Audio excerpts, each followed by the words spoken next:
बड़े आश्चर्य का विषय है कि पिछले कुछ दिनों में देश के अलग अलग हिस्सों में आई में भीषण त्रासदी इस वक्त प्रमुख मुद्दा नहीं है। दरअसल कोरोना पैंडेमिक के समय से ही लगभग हम लोग जिंदगी के प्रति बड़े असंवेदनशील हो गए। मृत्यु अब नंबर्स का खेल लगने लगी है। मेरा ख्याल है कि पाठ्यक्रम से एथिक्स एंड मोरालिटी का गायब होते जाना और सोशल सेंस यानी सामाजिक संवेदना की होती कमी के कारण शायद ऐसा हो रहा है। बहरहाल पंजाब फ्लड के बारे में किसी न किसी तरीके से अब हम लोग जान ही चुके हैं। बाढ़ के बाद बिगड़े हालातों को छुपा पाना अब संभव नहीं है। दरअसल पंजाब की लैंड फॉर्मिंग अधिकतम समतल है, यानी मैदानी क्षेत्र ज़्यादा है। इस वजह से अगर बाढ़ आती है तो अन्य क्षेत्रों के मुकाबले इस तरफ यानी पंजाब, कुरुक्षेत्र, पानीपत, इन क्षेत्रों में पानी थोड़ा ज़्यादा फैलता है, जिससे प्रभावित हिस्से का आकार बढ़ता चला जाता है। जैसे अगर भूमि असमतल हो, यानी बीच में पहाड़ या खाई जैसी स्थिति हो, तो पानी रुकने या कम जगह को अपने प्रभाव में लेने के चांसेस ज़्यादा होते हैं। जैसा आमतौर पर पंजाब या उसके आसपास या बिहार में कोसी एक जगह है, कोसी जैसे बाढ़ प्रभावित जो हिस्से हैं उनमें देखने को नहीं मिलता है। दरअसल बाढ़ अपने किसी भी रूप में मानव सभ्यता के लिए हमेशा से ही विकराल रही है, मगर पिछले कुछ दशकों में एक के बाद एक जो जलजन्य या वाटर कॉज्ड तबाहियां हमने देखी है, उसने हमारे सामने कई सारे सवाल खड़े कर दिए कि जब हम चांद पर जाने में सक्षम हैं, हम मंगल ग्रह पर अपना जीवन ढूंढ रहे हैं, हम ब्लैक होल्स और वाइट होल्स की बातें कर रहे हैं, तो क्या वाकई ये संभव है कि हमारे पास इस बाढ़ का कोई जवाब नहीं? देखिए, कोरोना जैसे जो पैंडेमिक है, समझ में आता है कि ये अनएक्सपेक्टेड आते हैं, मगर ये बाढ़, ये भूकंप, या हम ऐसा मान चुके थे कि दोबारा ये हालात अब नहीं बनने वाले हैं। जो भी इसके लिए जिम्मेदार है, जवाबदार है, चाहे वो हमारे चुने हुए नेता या प्रतिनिधि हैं या पब्लिक ऑफिसर्स हैं, जो इस जवाबदारी को स्वीकारने के बदले में मोटी पगार लेते हैं। हाल ही में पंजाब के माननीय मुख्यमंत्री ने बाढ़ के बाद बिगड़े हालातों के चलते केंद्र से तकरीबन 60,000 करोड़ के मुआवजे की मांग की है। सबसे पहले तो केंद्र की जवाबदारी है कि मुआवजा तो दे, पर इसके लिए ठीक से अकाउंटेबिलिटी और निगरानी कमेटी बैठाई जाए, क्योंकि 60,000 करोड़ कोई छोटी राशि नहीं है जिसे आया गया मानकर छोड़ दिया जाए। और दूसरी बात कि जब आप जानते हैं कि आप प्राकृतिक आपदा प्रभावित क्षेत्र का प्रतिनिधित्व करते हैं, फिर इन संवेदनशील मामलों में कोई पहल करने के लिए आप किसी घटना के घटने का इंतज़ार क्यों करते हैं?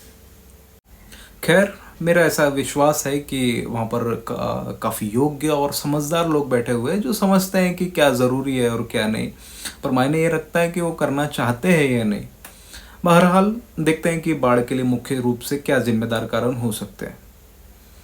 हर बढ़ते हुए साल के साथ मानसून इंटेंस और अनप्रिडिक्टेबल होते जा रहा है, और दुर्भाग्य से भारत की जो भौगोलिक स्थिति है, यानी एक बड़ा हिस्सा समुद्र से घिरा हुआ है, जिससे भारत पर मानसून का प्रभाव अन्य देशों की तुलना में ज़्यादा होता है। और इस बार भी पंजाब, जम्मू कश्मीर, हिमाचल, उत्तराखंड और राजस्थान और मध्य प्रदेश में सामान्य से लगभग 20 से 27% तक ज़्यादा बारिश हुई।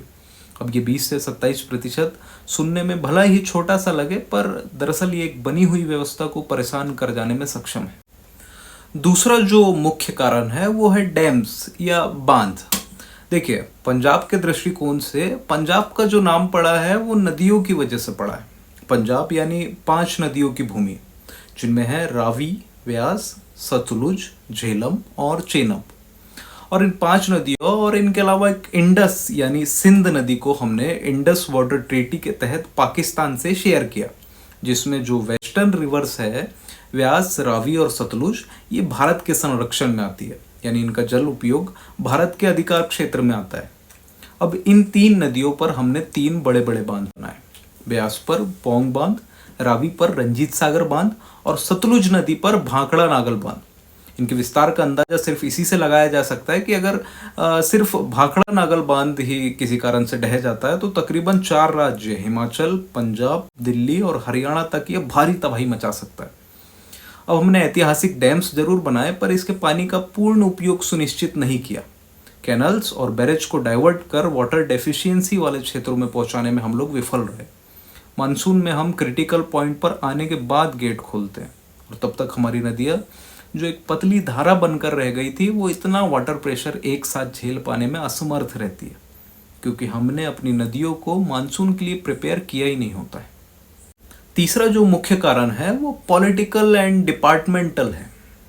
देखिए, बीएमबीबी और आईएमडी यानी भाखड़ा व्यास प्रबंधन बोर्ड और मौसम विभाग दोनों ने अपनी चेतावनी भारी वर्षा और डैम के जलस्तर के बारे में पहले ही जारी कर दी थी और ये अनुमानित था कि बाढ़ के हालात बन सकते हैं, पर इसे नज़रअंदाज किया गया।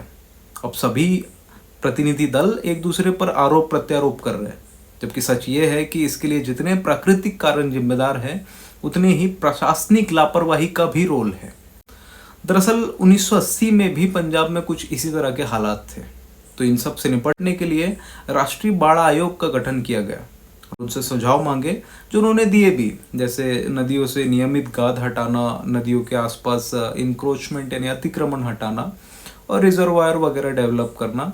ऐसे 207 लगभग सुझाव, पर इनका एग्जीक्यूशन या तो नहीं हुआ या हो भी रहा है तो इस तरह से जिससे बहुत फर्क नहीं पड़ रहा है।